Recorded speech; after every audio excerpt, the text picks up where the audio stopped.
What's up guys? Magandang araw sa inyong lahat. Ang pag-uusapan natin, bakit nga ba palaging parang kulang tayo? Napapasana all na lang tayo palagi sa iba. Kaya tapusin mo tong video na to dahil kahit walang kwenta to, may mapupulot kang kapirasong aral dito. Kung hindi pa tayo nagkita o kung hindi mo pa ako nakita, ako nga pala si Joshua Ragos, isang working student. Bago tayo direktang pumunta sa topic, ito muna kwento. Noon, kapag may gusto akong bilhin, kaso hindi ko mabili-bili, pakiramdam ko kulang ako, hindi ako kumpleto. Hanggat hindi ko pa nabili yung bagay na yun. At dati, mahilig ko rin ikumpara yung sarili ko sa iba. Kaya ang pakiramdam ko palagi, parang kulang ako o hindi ako kumpleto. Narealize ko na lang na kumpleto na pala ako dahil sa impluensya ng aking mga magulang. Dahil sa kanila ko mismo nakita na palagi silang kumpleto. Di na sila naghahanap ng mga bagay na wala pa sila at marunong silang makontento sa mga bagay na mayroon sila. Kaya kung titignan mo sila maigi, parang wala silang problema na walang kulang sa kanila. At ito nga yung mga dahilan bakit pakiramdam natin ay kulang tayo. Unang-una na dyan ay ang masyado tayong nakafocus sa mga bagay na wala pa tayo. Kaya pakiramdam natin palagi tayong kulang.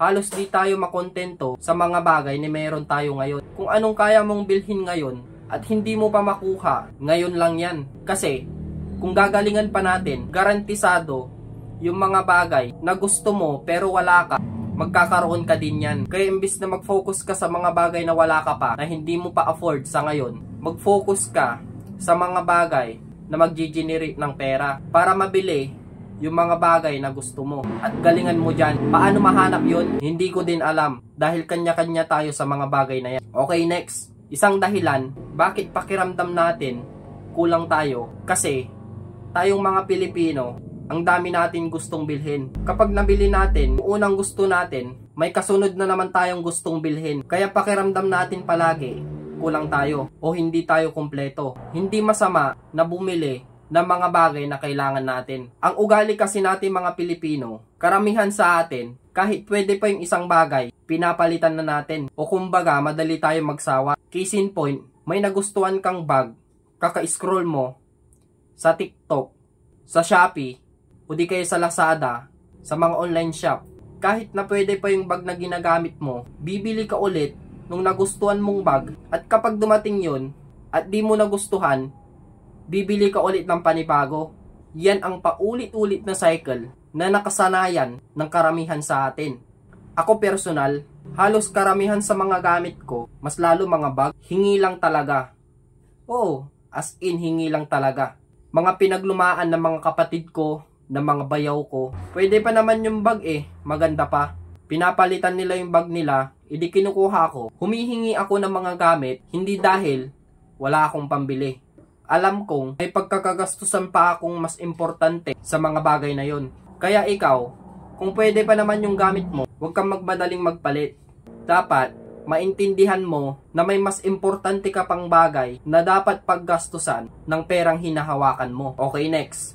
Isang dahilan bakit pakiramdam natin ay kulang tayo dahil ang nakikita mo na lang palagi ay yung mas mataas sa'yo, mas magaling sa'yo, mas may kaya kaysa sa'yo. Yan ang ugali natin mga Pilipino, which is mali. Bakit? Kasi kung dun mo ikukumpara yung sarili mo, garantisado, pakiramdam mo, pasan mo lahat ng problema. Pakiramdam mo, pasan mo lahat ng problema sa mundo.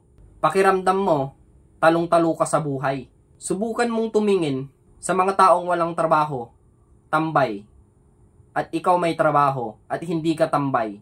At dun sa mga tao na halos di makakain ng 3 beses sa isang araw, garantisado, masasabi mo sa sarili mo na napakaswerte mo dahil ikaw may trabaho ka at nandyan yung pamilya mo para suportahan ka. Pero, kukumpara mo man yung sarili mo sa kanila, hindi mo ikukumpara yung sarili mo sa kanila para yabangan sila o para magmataas sa kanila. Bagkus, ikukumpara mo yung sarili mo sa kanila para maramdaman mo na napakaswerte mo sa sitwasyon mo ngayon. Kaya ikumpara mo yung sarili mo dun sa taong mas mababa pa kesa sa'yo. At hindi sa taong mas mataas nang narating kesa sa'yo. Talo tayo dun. Pero tandaan mo na wag mo silang yabangan. Ikumpara mo yung sarili mo para ma-appreciate mo kung gaano ka ka-bless ngayon. Ginagawa ko to dahil isa sa mga pinaniniwalaan ko, hindi kailanman tayo naging kulang. Kumpleto na tayo. Lahat ng kailangan natin ay andyan na.